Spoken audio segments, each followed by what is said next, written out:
Yo, what's up, people? It is me, Crunk Chocolate, and I'm here with my show, bro, Grego. How's it going? Ayo. And this is your favorite wrestling podcast. Make sure you rate, review, give us that 5 stars, say some nice things about us.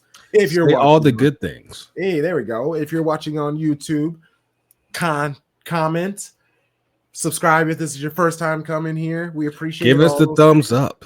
Hey, it always helps. Tag us in social media. You can follow us at YFW Podcast on any social media platform we're on.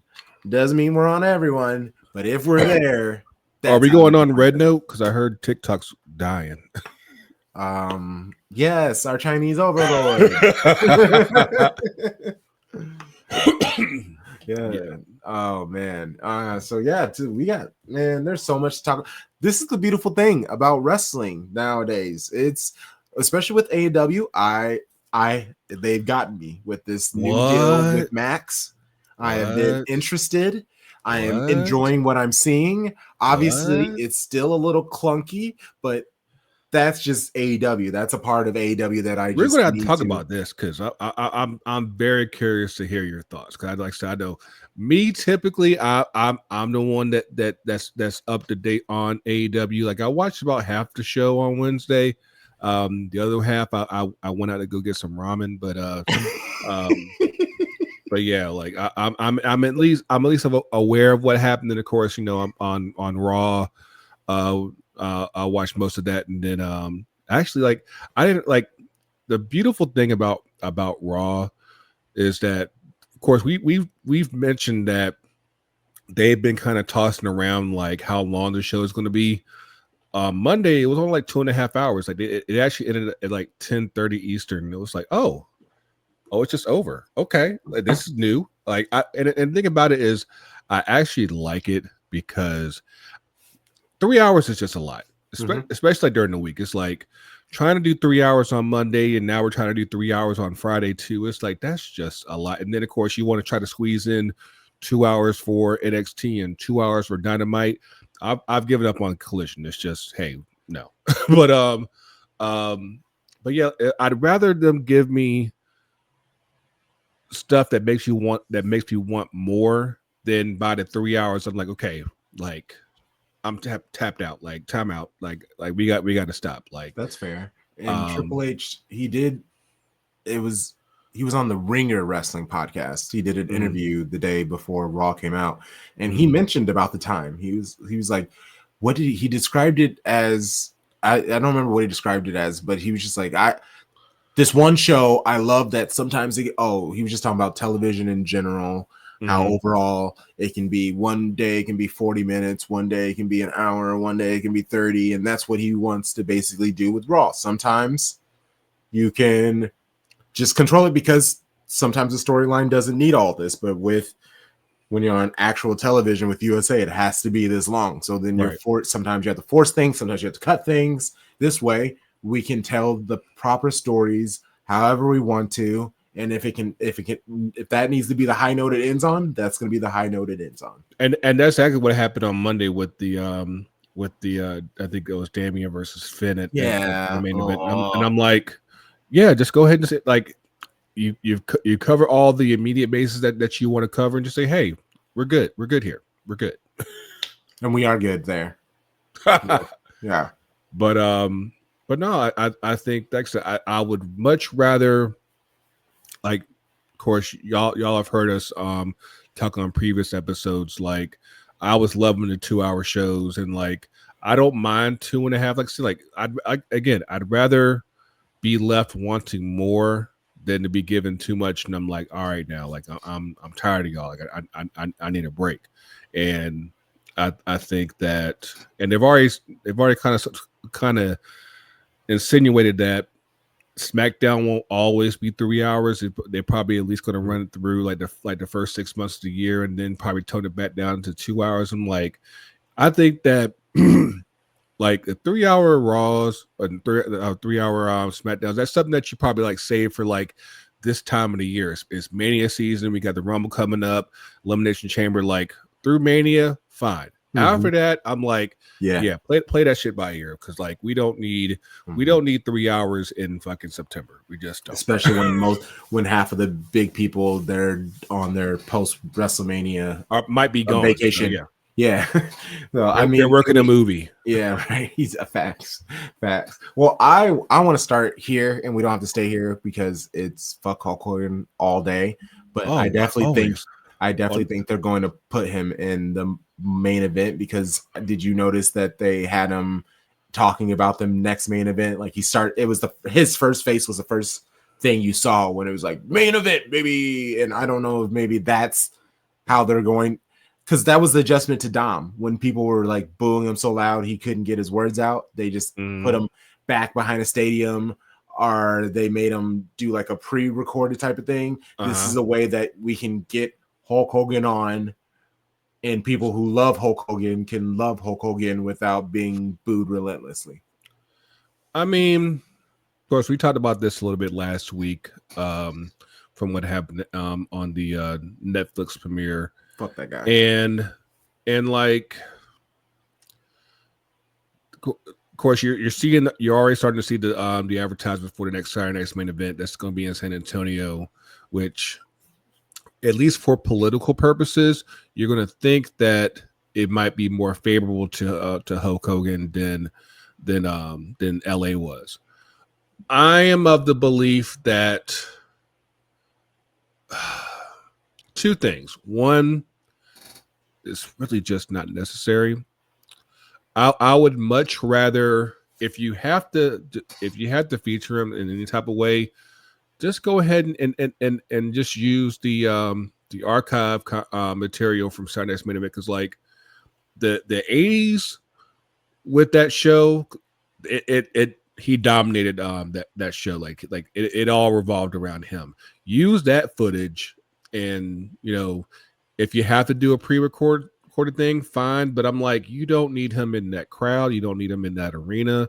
It's just not necessary. He's gonna get booed again. And I'm like, why take that chance and be like, no, we really don't fuck with him? And I'm like, I get it. If you thought Texas might be a bit more conservative and they might be more friendly towards him, but I'm just that's fair. Unless you're going to use him for like some type of some actual real creative, no. And even then, I'm like, the type of booing that happened on last Monday, that wasn't NWO heat. That wasn't like, oh my God, you just turn your back on WCW type of heat. That was like, go the fuck away heat.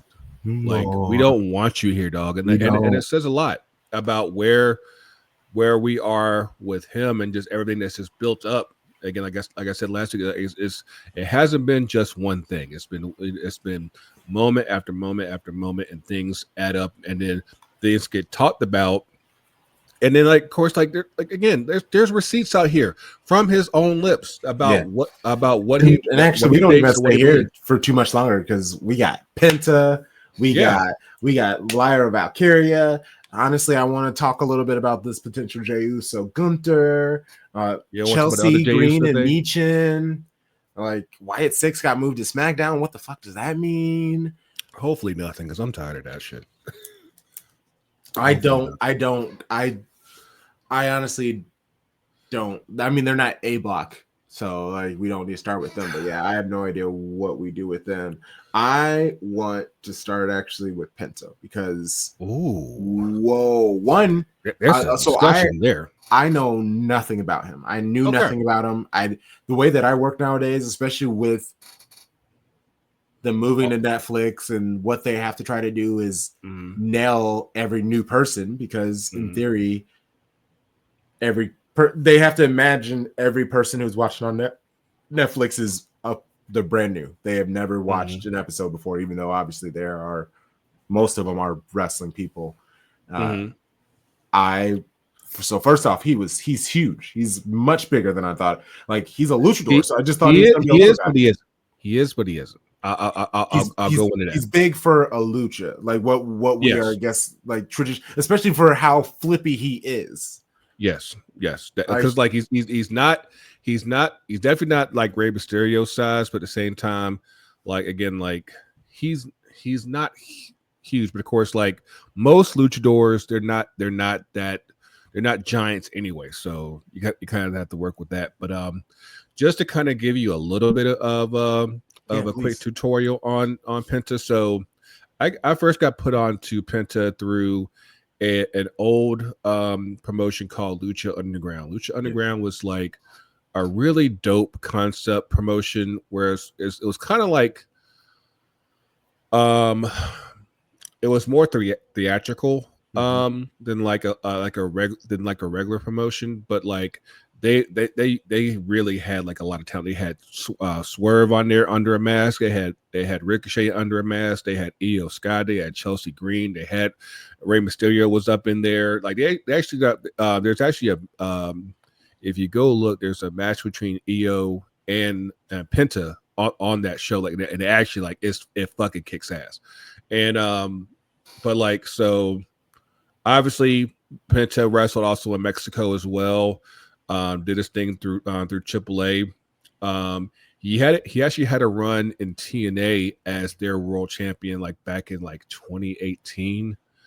And then shortly afterwards, not long after AEW launched, he and his brother Phoenix signed with AEW, and for the primary run, for like their primary run, like they only ran as a tag team throughout their AEW run. Like they never really utilized Penta as a singles talent. So like I think they won the tag belts twice. And this past summer, word came out that they were both he and his brother Phoenix were looking to leave AEW, and Phoenix got injured, I think about 3 years ago. Like he broke his arm like during a match. Like it was actually kind of gruesome. And so like that time that he was out, AEW decided to add that injury time back onto his contract. So that's why you actually only got Penta during debuting by himself, because the original idea was for him to debut with Phoenix. Actually, instead of the Motor City Machine Guns, it would have been Penta and Phoenix. So just it's kind of crazy like how things kind of work out as far as like when things change, like how you pivot and everything. Of course, the Machine Guns came in, won the tag belts, and they delayed Penta's debut until this past Monday. And I have to tell you, Crunk, that debut was something to behold, because he's amazing. There were so many moves that I legit was like, what? yeah. And honestly, like the justice, like this is something that I've been saying pretty much since Cody came back, is that the one thing that WWE knows how to do is how to make you look bigger than life and make you look like a fucking star. It's something that, for all intents and purposes, AEW still has not captured just yet. I hope at some point they do. And but yeah, like you could just tell, like at no point in the last 5 years with AEW did they make Penta look that good. I mean, they actually gave him time with a very good wrestler, and Chad Gable. They gave him mic time. I like, of the few times that they gave Penta the mic, is like they because Phoenix speaks English as well. I thought that whatever Penta knew it was very broken English. I'm like, oh no, he actually speaks pretty well.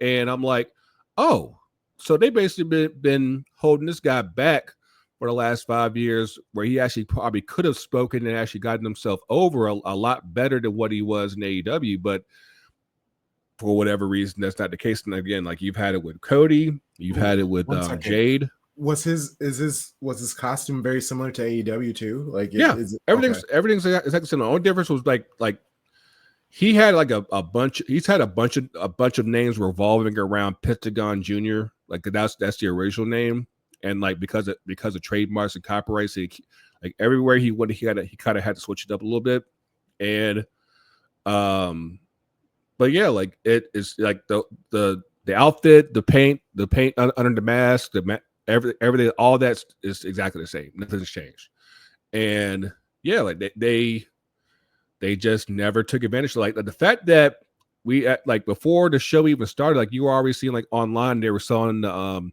mask online, the t-shirts online. He's on the front page of the WWE shop. I'm like, they're going to run with this guy, and to the point where I'm like, oh no, this guy's gonna matter soon. And I again, that's how you get somebody off the ground if you actually want them to matter. And I'm like, I get it happened with Cody, it happened with Jade, it's happened with Penta.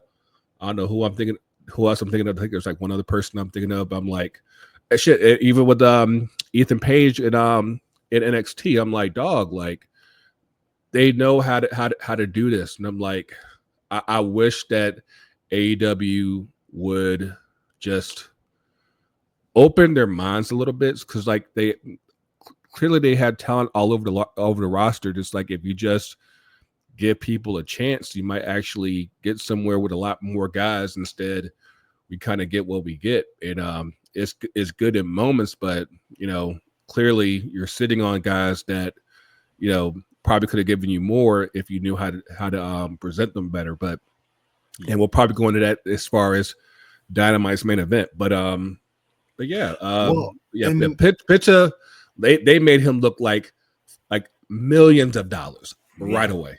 Yeah. Oh yeah. He seemed, and the high energy, and they need a new luchador since they're gonna let Dom take out Ray in WrestleMania. I don't know. Well, I don't know what they're gonna do. At least not yet. But I do think that no, they need to sit Ray down. Like he needs to go home and retire, old man. I don't see it just yet, but I do see that when it does happen, yeah, it will be Dom that does it. But yeah, I think that they made Penta look like they finally found the person that could probably succeed him as far as just like having their big Mexican lucha in WWE. Oh yeah, hell yeah. Or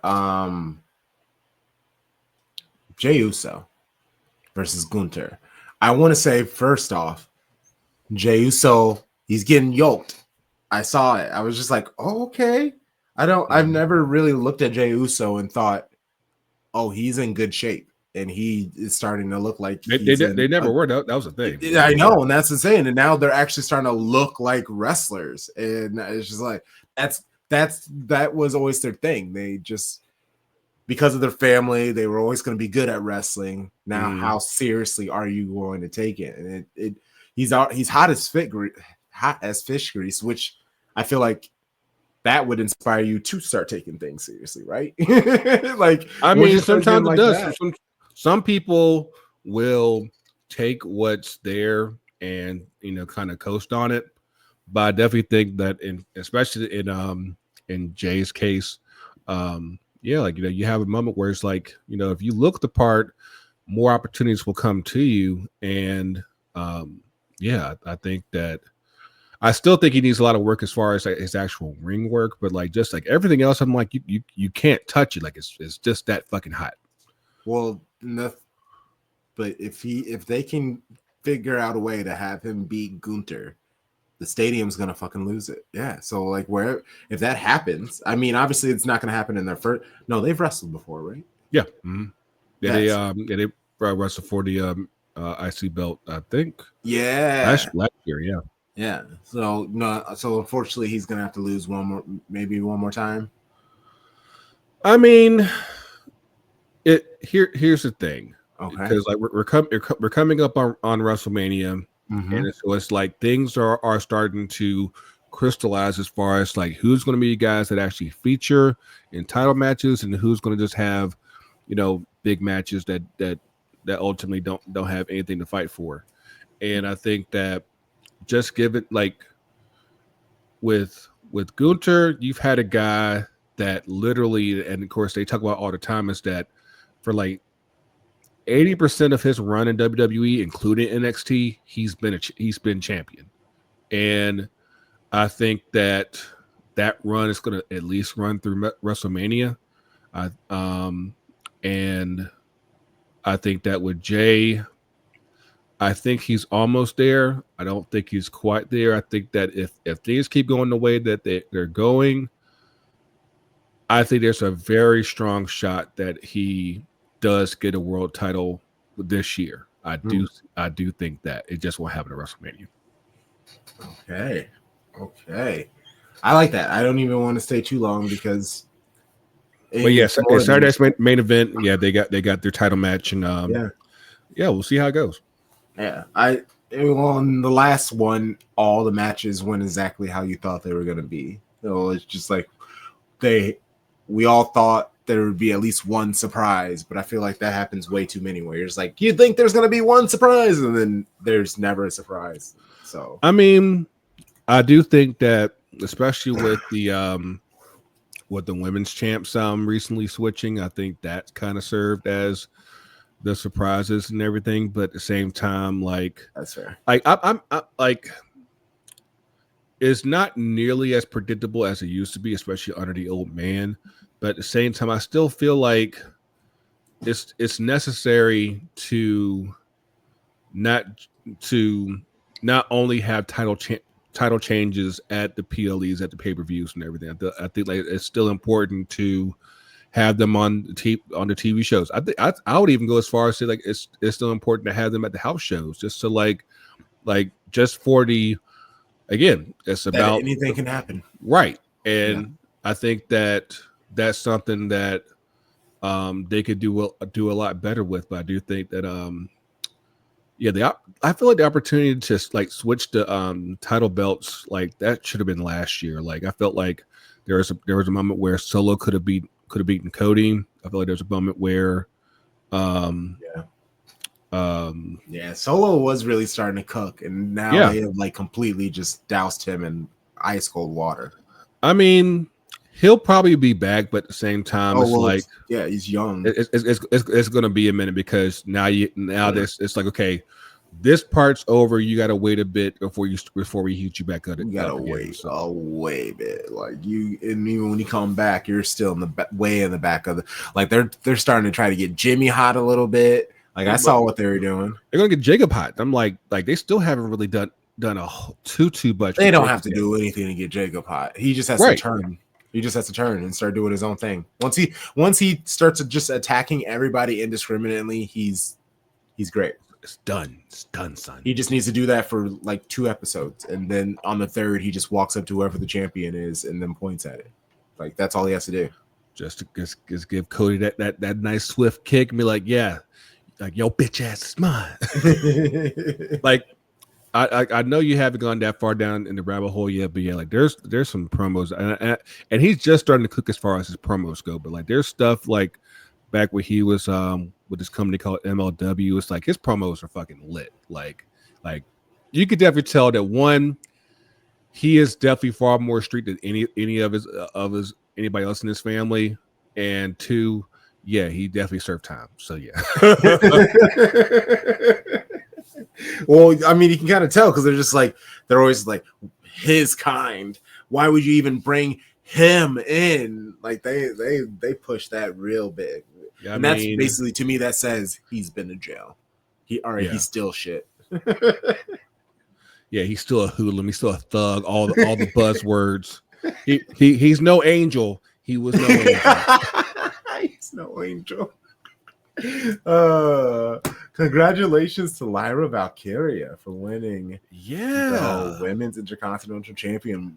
That was a banger of a match. It was. And Lyra is also another person who she went away for a little bit, and now that she's popped back up, I was like, oh, she's shredded. Yes, she is. She is. Because she was kind of small when she came. Yeah. like everybody get on that meal program. It's like that meal program, like you go to college, you get your football scholarships, so get you a nice little meal program, get you some weights, and you come back in like 4 months and you fucking shredded, and that's just what happens, man. I will say this. I was a little bit surprised by the result because I was thinking because they gave Dakota Kai, they gave her new music. Like I said, the look was looking. Oh yeah, and I was like, sidebar on Dakota.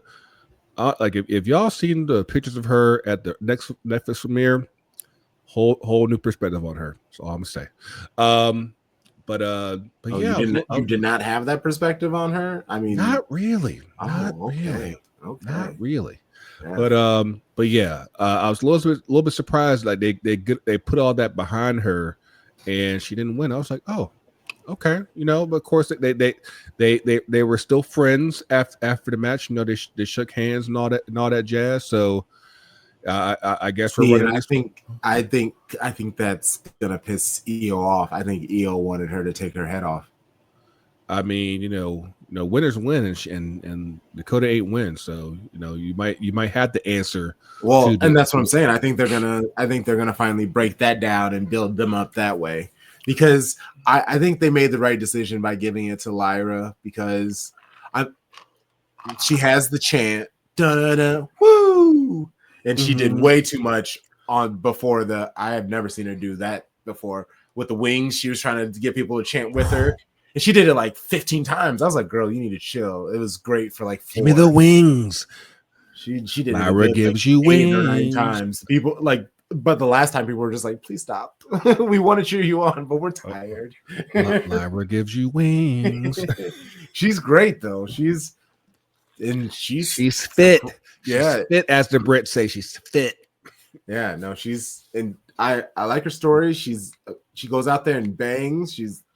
I think she's gonna be fun. I can't wait to see her. Well, and that's also why they gave her the mid-card title, because I mean,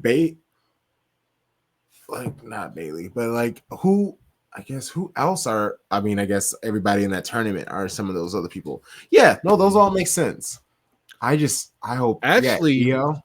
Because definitely Io. But I was thinking about this a little earlier, because I don't know if you happen to see that Charlotte posted a video online a little while ago. Basically, her she's looking yoked up as well. And because basically she's like going to return like any pretty much in any moment now. We're just waiting on the word basically. And I'm kind of because of course the internet be internet, and sometimes, and they're already talking about like putting her up against Tiffany Stratton at Romania. And I'm like, y'all keep on doing this every time she comes back. It's like as soon as she comes back, they throw her right into a world title match. And I'm like, dog, like, don't y'all get tired of this? Like y'all keep forcing this with her. And I'm like, you know what y'all should do? Y'all should actually use Charlotte to help get over these new mid-card belts and put her against one of those champs, whether it be Chelsea or Lyra, and help get that belt over, help get these women over as promising, title prospects and everything. And because at this point Charlotte's spot is ironclad. It's not like she's like going to suddenly become a scrub, but at the same time it's like she does need to be in the world title match at Mania and then disappear for 7 months for the last 4 years. It's like, you don't need to do all this. Like, she's basically been like part-time for a while now. And I'm like, you like, use what you can out of her and help get more people over. And like she's still just young enough to where she could probably still have a good title run or two. But just right now, I'm like, y'all just did this last year. I'm like, let somebody else. Actually, no, the year before last with Rhea, I'm like, just use her elsewhere for these other belts, not just always just shove her in the world title match. I would love I think everybody would love a story that Charlotte can but can she tell that? We're all so used to see her going straight to the top. If she can actually tell a story, that would give her character. That means she would have to have like promos out, because normally, yeah, she just comes in and she's like, you know me, and she's even embraced it. So it's like, like we can be better. We can be better. Yeah, like, and speaking of storytellers, Chelsea Green, oh my gosh, her and Piper being like her security. I'm loving all of it, and salute to our United States champion. Yeah, no, she's doing great. And they're still working with her and Michin. I know, and it's Michin's getting hotter. Like. It's I enjoy her. I do not like her finisher though. That it's very lame. I'm trying to remember it's what the it is. Foot to the face, like you fall back and the person like knocks themselves out with your foot. At least the way you describe it sounds whack. She like grabs their arm, falls back, and then their head literally falls on her foot, and then it's like, oh, okay. I think I see. Okay, no, it's not great. And she's and that's like a mid finisher, like.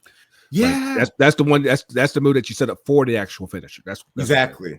It's the pre-finisher, because honestly, I feel like she's not the biggest or like tallest, so it's not that far of a fall. You're really just going like I feel it's doing. She needs to figure something else out, because I enjoy her. She's a fun character. She has some good moves. She's getting there. She just needs to slowly. She's figuring it out. And just to kind of rewind real quick, there's another picture online with Charlotte, with Jakar Jackson and Last Legend. She looks like she done dumped El Idolo and hooked up with Jerome. It's the funniest shit that's out there, because I'm like, yo, like she definitely like she just took some black genitalia. And yeah.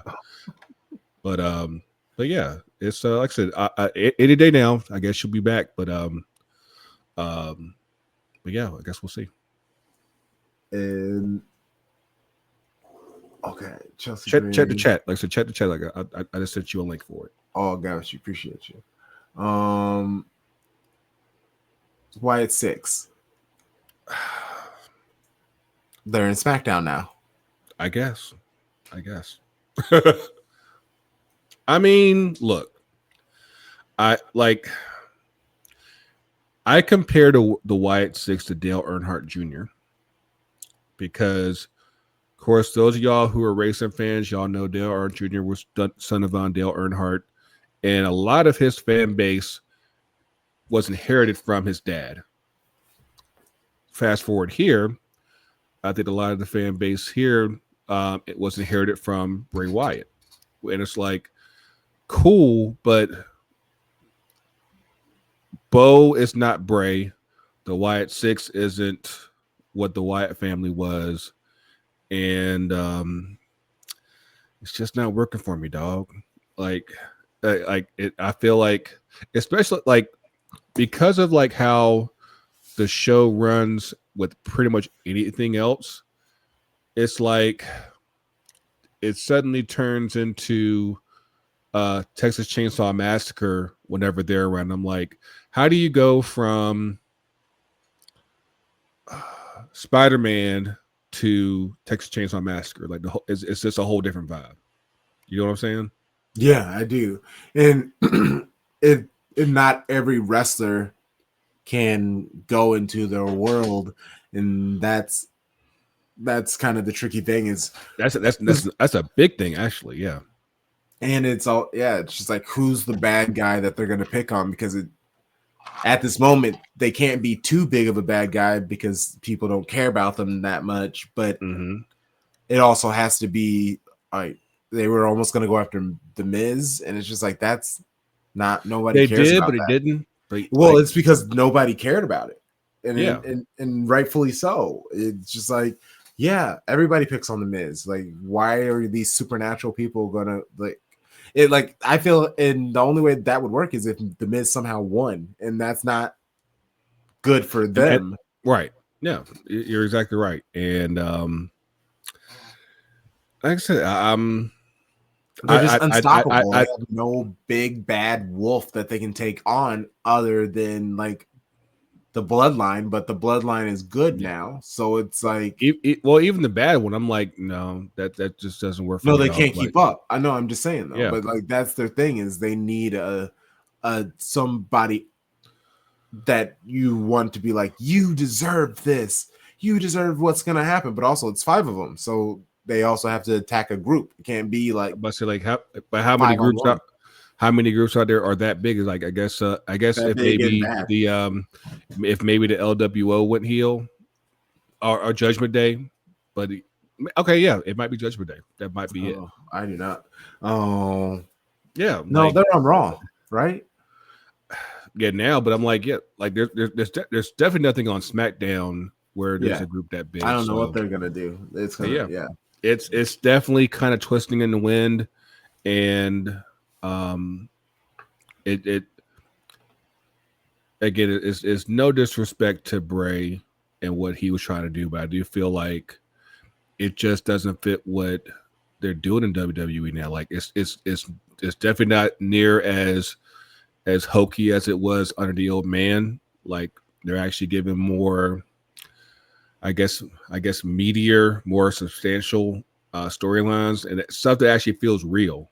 And there's nothing about the Y6 that feels like, okay, like this is actually real. So it's like, I just don't know. I don't know. No, that's fair. All of that stuff is fair. And then I was looking at SmackDown. Honestly, like there's a lot of stuff I like. So Bloodline's great. Cody, KO, that's great. I will say this. I mean, because like I feel like because of the solo Roman match from last week, somehow Cody has been pulled back into their shit, and I'm like, dog, like let that man be free. I know. I love Pretty Deadly. I'm so happy they're back. You know what? I feel like they are a guilty pleasure, but at the same time, I'm still like, they have made them far more campy than they were in the NXT, and I'm like, you know, it wouldn't hurt to just, you know, just let them be serious just once. Just let's see what how they can run and see if it actually works. But yeah, you know, like I said, they at least own it with what they do, and you know, it kind of works, but at the same time, it's just silly as shit. And are they just giving this LA Knight the US champion just to be like, here, bro, like this is the best you're gonna get? Like, so I'm honestly, I'm kind of over LA Knight. No. I'm over him as a babyface.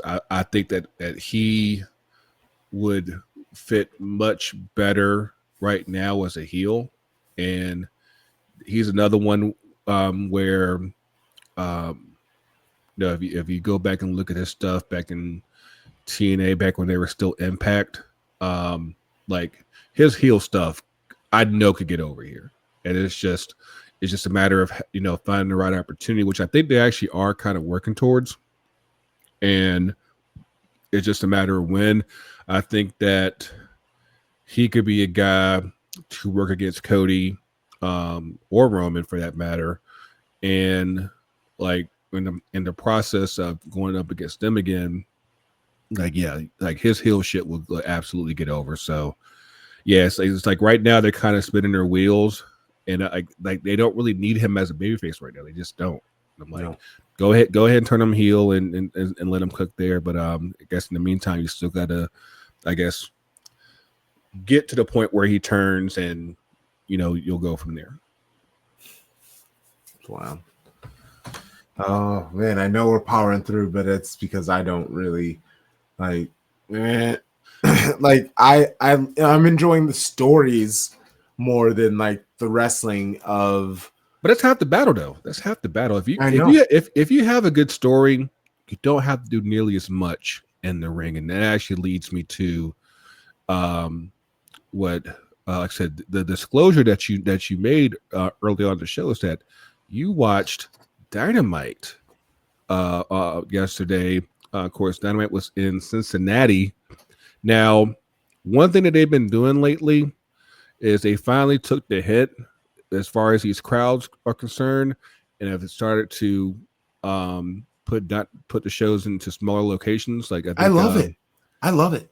And I think they had it in like a music hall last Yeah. night, and in Cincinnati. And yeah, I think that works. I was listening to Busted Open After Dark last night with Tommy Dreamer, and he gave a little bit of a critique as far as just the setup goes, because like I don't know if you noticed that big ass black wall and on the floor. I was like, that's just a lot of empty space. Or like I feel like maybe AEW needs needs to buy some risers, so that way, in case you do have a situation like that, just pump up the crowd a little bit, so that way it fills up more space. But like other than that, I'll like it looked more intimate, it looked more closed in, and like it looked they need like to figure out a way to like get the crowd more excited. But that's they had their moments, but at the same time they had moments when they were just fucking dead, and it's like, dude, like, well, and I will tell you,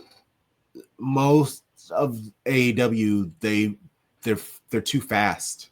Yes, and I know that's their thing, but sometimes they need to slow. You need to build, and sometimes they're going so fast they're not able to like sell.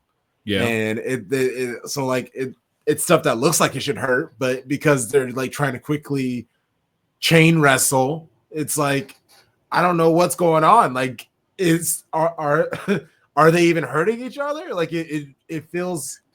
And for something that's supposed to be real wrestling, it feels very theatric. I mean, a lot of it is really fast. It's so fast.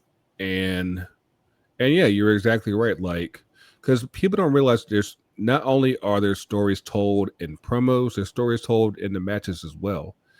And if you're not allowing the hits and the spots to register, then you're not allowing the fans to register with you. And like there's only so much that the audience can take to where they just get burnt out. And I feel like, again, like I talked about this a couple weeks ago, like once the Max once the AEW archive was available on Max, I went back and watched the first episode of Dynamite. And like, it's amazing to me like how much the energy has changed from that point a little over 5 years ago to now. And like, and a lot of it has to do with just like the way that they do their matches. And I'm like, at some point you've seen all the flips that you can do, you've seen all the dives that you can do, you've seen all the strikes that you can give, and at some point you just have to tell an actual story. There's not a lot of story that you can tell when everything goes that fucking fast. And yeah. Ooh. And it's just something where you would it was something where like in the first couple of years you could say like, hey, they're new, give it time. I'm like, it's been 5 years now, and clearly things are not nearly as strong as they used to be. So like, maybe take a different approach. That way, you could actually go about growing the business, so that way you don't have to always be in smaller arenas, and that you can get back to the bigger NBA arenas, or at least something like honestly, so I like the small space. Obviously, they need it if they're not going to have the numbers that they want. I actually saw someone on Blue Sky talking about they wanted to buy a ticket to Phoenix, and they don't even have tickets for that on sale yet. And it's like, that's probably why your spaces are so small. You're only giving yourselves like 3 weeks to sell tickets. Like, things should be out like 6 months in advance so people can plan that stuff. And I know maybe your plans are, you have the cities figured out, but you're still figuring out the venues. I don't know, but it's, as someone who is a part of the NFL, they come out with their schedules hella early. Yeah. Like, It's like you should understand the importance of people being able to plan and schedule, especially if you want to make AEW a thing. That's how you make it a thing. Make it when people are planning and now they can take their time and have a build up with it instead of having to like scramble and stress. It's just like, okay, like the only people who are going to do that and wait and check every day are actual AEW fans, not the random person who heard that it's going to be out. Like once you announce where you're going to be, you should be selling those tickets. There should be no wait because people, that's the highest point of excitement is when you announce that fucking show. And if you go, tickets go on sale shortly, that interest has already dipped some. And that helps. That's fine when you're WWE. Right. Well, things are hotter, yeah. Yeah. Yep. Like, well, they just have a bigger number. So I think the drop off can be, and also the names and blah blah blah. But I'm not even talking about longer. But I just they're an ocean where AEW, honestly, it's a lake, and it, you know, it can grow. It man made, you know, it can be built and it can be made bigger and do its thing, but it's got to figure its own self out. And matter of fact, I think I just saw today that AEW is going to be up here in the it's not Atlanta, it's Gwinnett County. It's out in the burbs, and in March, and so like Thursday the 16th, they're giving themselves less than 2 months to put the tickets out before the show comes. And they go on sale tomorrow. Yeah, and I'm like, I think that at least for where things are right now, like I said, you probably 6 months is not the question. I would say at least 3 or 4. Especially, of course, in their case, like given the timing, like you could have put those tickets up before Christmas and be like, hey, get your tickets, get like early bird tickets before Christmas and get like some type of deal or whatever. So that way, come March, you know, you possibly have an even bigger gate. And like I've been to an AEW show up at that arena. It's the Gateway Center up in Duluth. It's a nice size arena. I probably say I think it holds about maybe 8,000. Of course, the way things are going, like, you know, if they get 2,000, that might be a big deal. But I'm like, it's still going to be pretty small for what that building can hold. I'm looking at these AEW ticket prices for like in Alabama. And I mean, there's like $400 tickets, but that's like a package type of vibe. It's like all experience, all elite experience, champion VIP package. But like how much is a regular, just like let's say ticket for 2 and like not floor seats, but like, you know, up in the lower deck?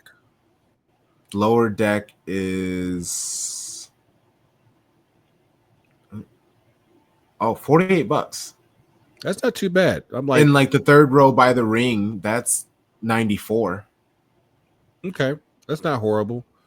And then nosebleeds. Nosebleeds are $48. I'll tell you what's crazy right now.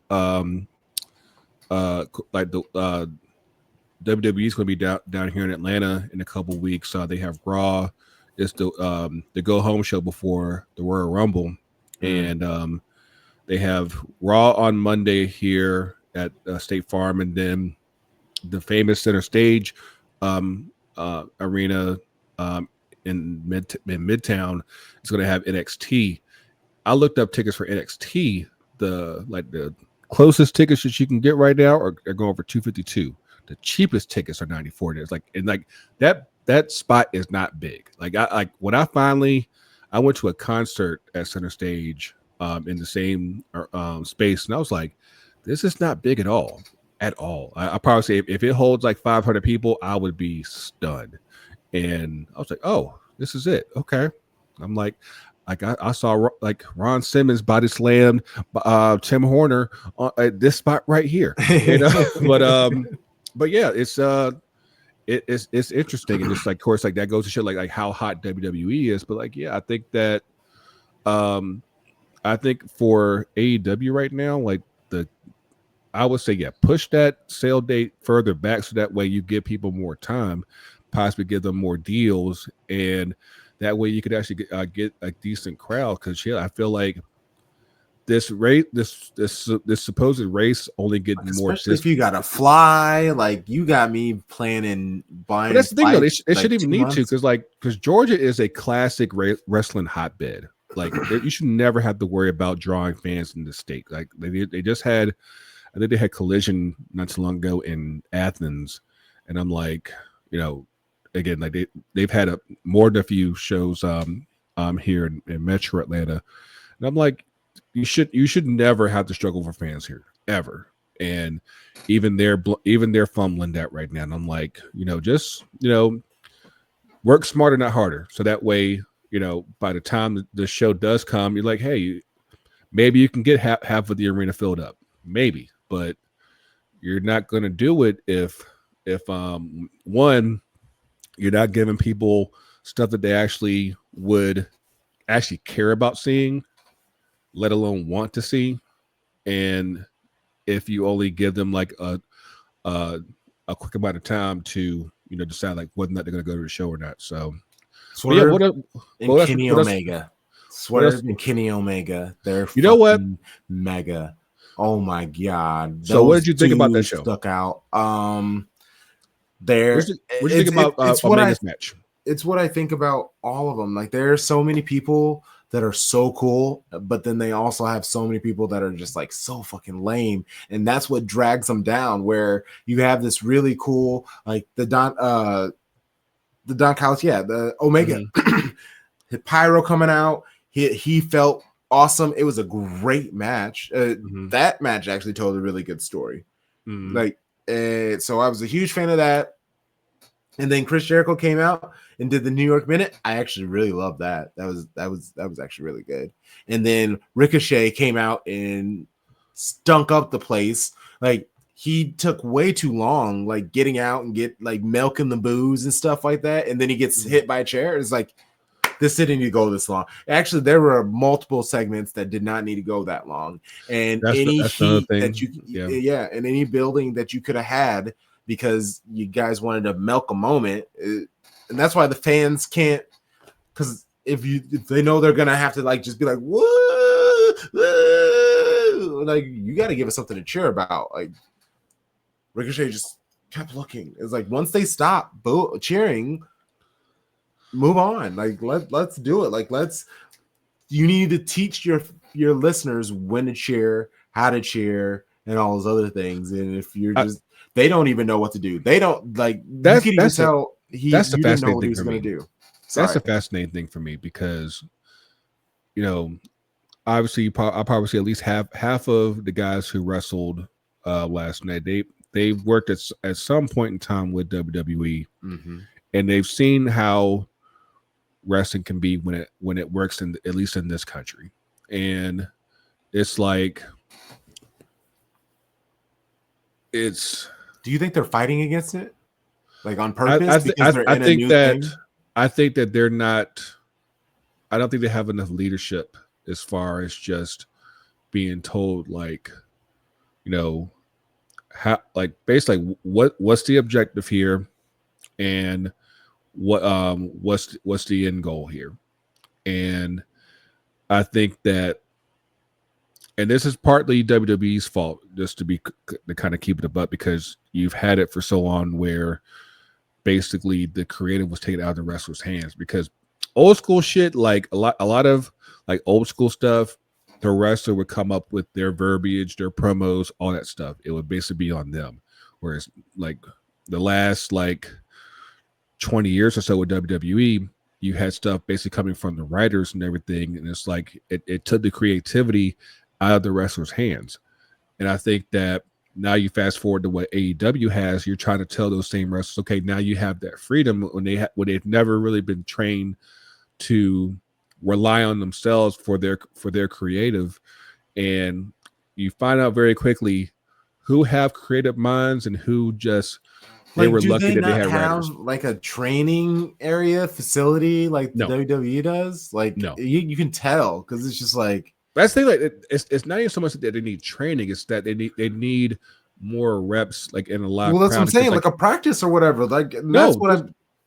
they need house shows. That's what they're not even doing that. Like they need house shows where they could actually get in front of crowds, try their shit out without the TV cameras, and find out what works and what doesn't. And I think that because for all intents and purposes, AEW is a TV promotion. It's like they only exist on TV. They're not existing on house shows.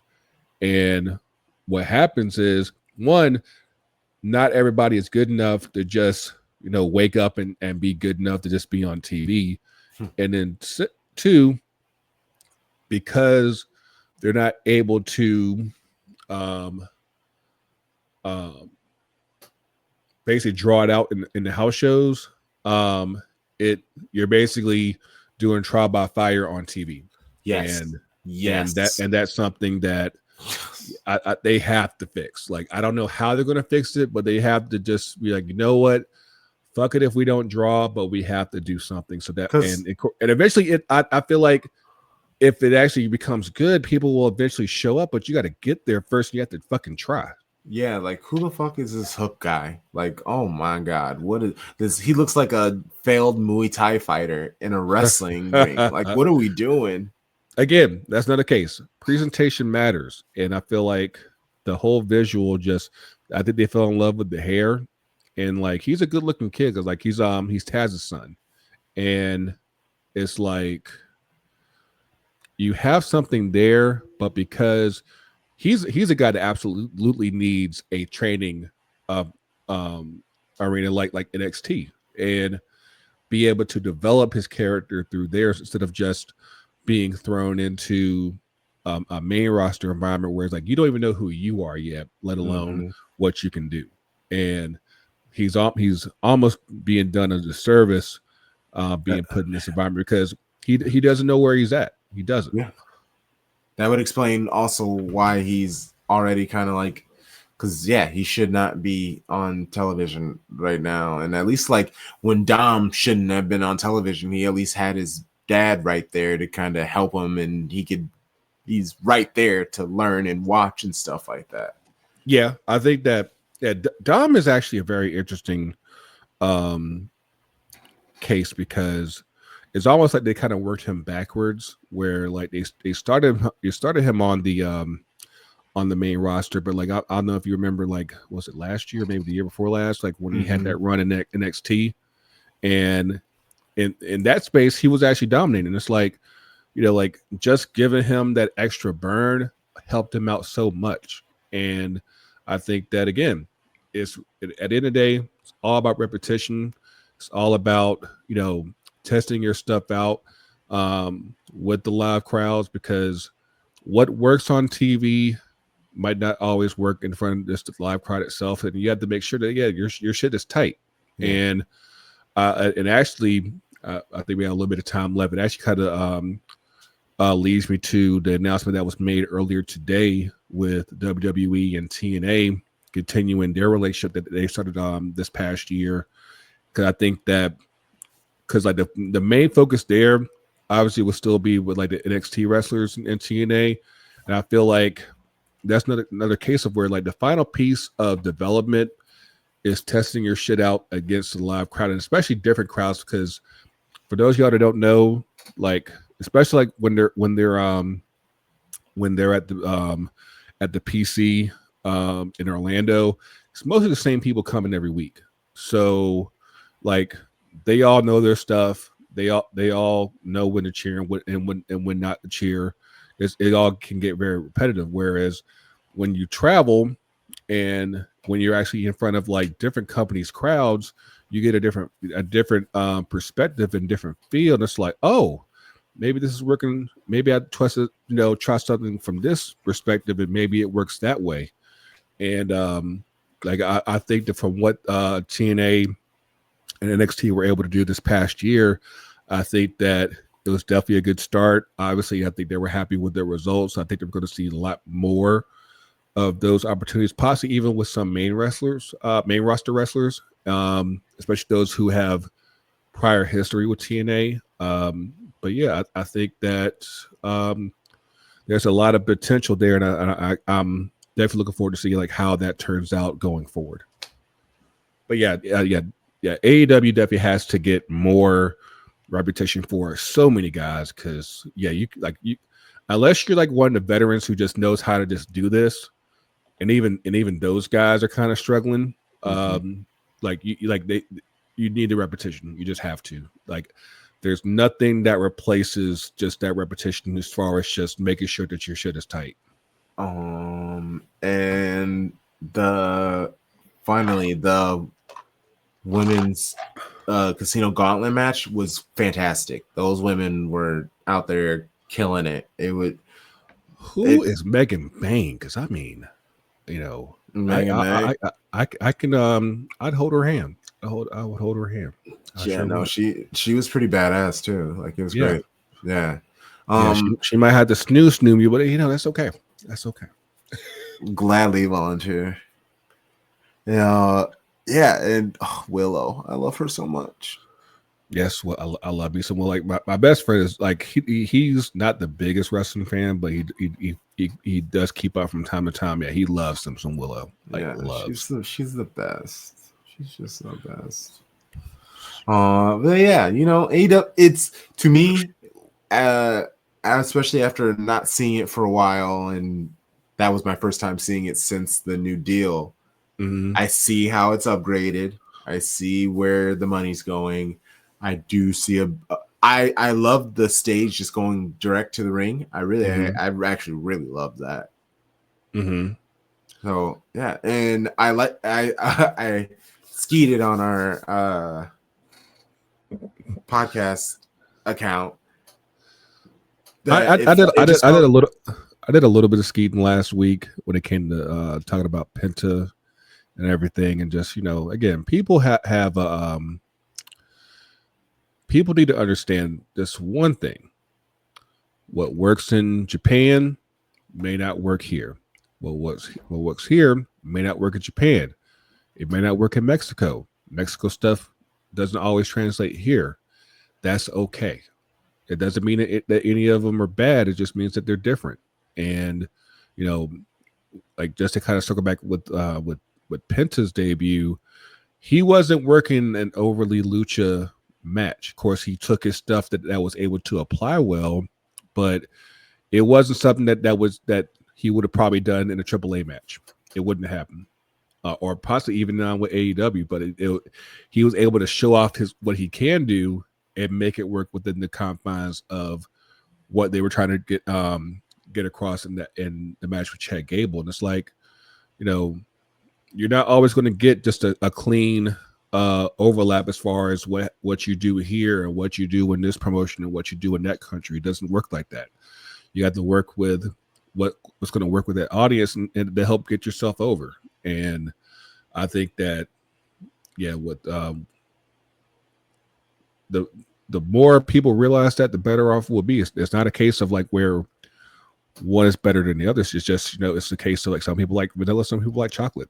And you have to understand that like what works here in this country, is a different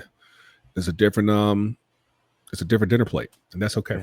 And I want to take a look at this WWE TNA wrestling announcement, because I missed this, and it's very smart from TNA because it makes them look better. It helps give them a bump, and they're able to send some other people away. It's almost like AAA for them in a way. Kind of, yeah. I mean, like we definitely saw like some TNA wrestlers come over to NXT. Because they have, but those are like the best of the best who actually can come over and could potentially even do more. And everybody who's come over from TNA, and that makes TNA look better. So like, I will admit that there are ways that TNA can look better on the end. I mean, none of the wrestlers really win. Now to that, I'm still kind of curious as far as like what is the exact end goal here is, because I feel like if it's just about trading talent, I feel that's a very short-sighted aim. I do feel like the idea should be to obviously help grow TNA as a whole, and I do feel like come join us. No, I wouldn't even do that. I would say like get them a better like. Of course, they're owned by Anthem, who owns the Access Network. That's why they're there. Yeah, and I'm like, why not see if you can get some money out of some TV rights and put them on elsewhere?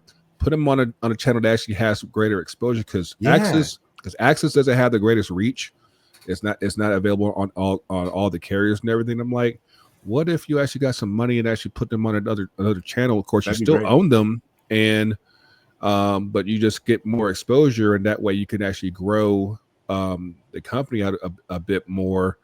And I feel like without that, I mean, I don't think they're talking about reaching to the point where WWE is, but I feel like if you did things right, you could probably at least get to where, like what the Collision numbers are, or possibly even what NXT gets. I'm like, that only helps out that relationship, so that you could look at, okay, what if we brought in a couple of main roster guys over to TNA, like possibly some guys who haven't been used in a while. Mm-hmm. Like if you took like Otis, that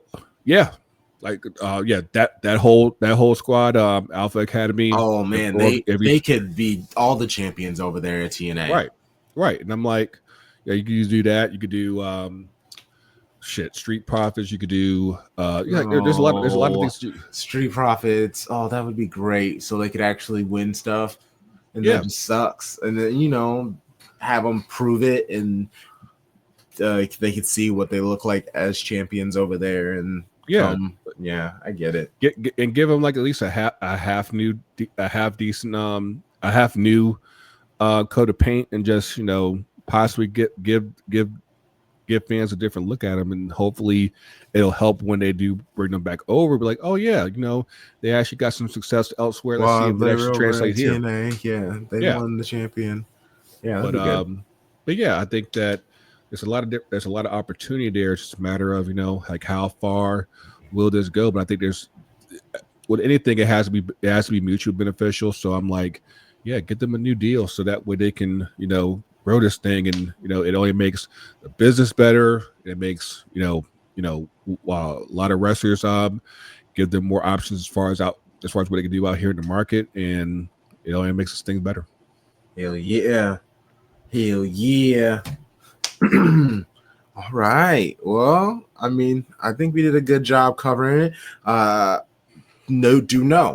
We have some fun changes coming in the next couple of weeks. So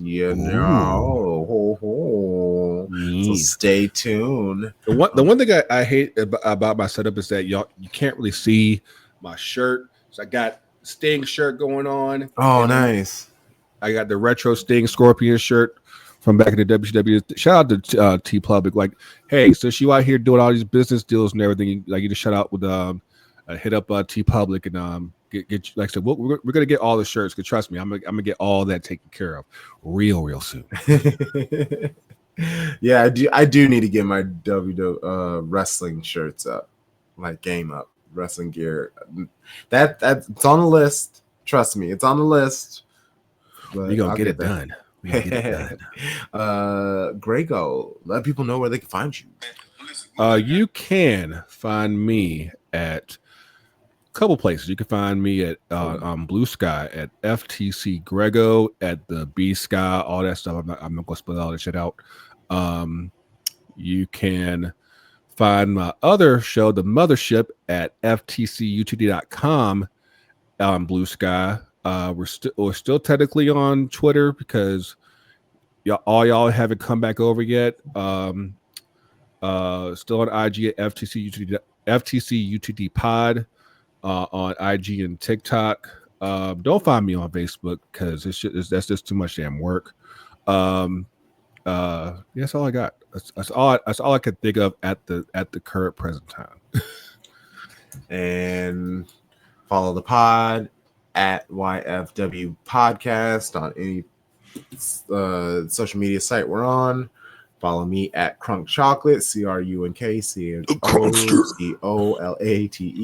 on any social media app that I am on, and Shades of Blue NW. If you want. Hey, did you know the last team that beat Man City is Manchester United?